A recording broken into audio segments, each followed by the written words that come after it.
Hello everyone, পাহাড়ি ঘর কন্যা চ্যানেলে সকলকে জানাই স্বাগত। আশা করছি সকলে ভালো আছেন, সুস্থ আছেন।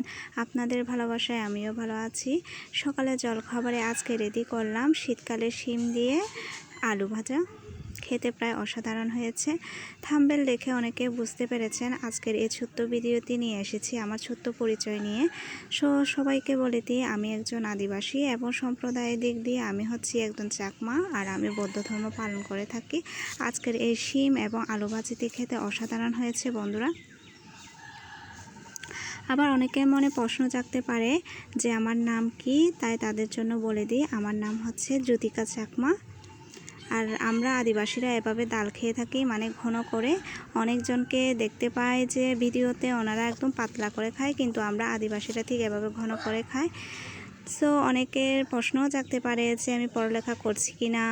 তো তাদেরকে বলে দিই আমি পড়ালেখার দিক দিয়ে প্রি-2 মাস্টার কমপ্লিট করেছি, কিন্তু এখনও মাস্টার ফাইনাল দেওয়া হয়নি আমার। এবছর হয়তো দিব। আমি ভুট্টাও সিদ্ধ করে নিয়েছি। আবার অনেকের মনে প্রশ্নও জাগতে পারে যে আমি ম্যারিড কিনা, তাই তাদের উদ্দেশ্যে বলে দিই আমি ম্যারিড না, এখনও আনম্যারিড। তেল দিয়ে তো রান্না করলাম দুটো, সো এখন রান্না করবো হচ্ছে তেল ছাড়া।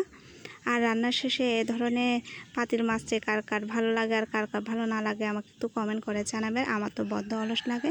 সো আজকের জন্য সবাইকে জানাই টাটা। আমার এই ছোট্ট ভিডিওটি যদি আপনাদের ভালো লেগে থাকে তাহলে লাইক, কমেন্ট, শেয়ার করে পাশে থাকবেন।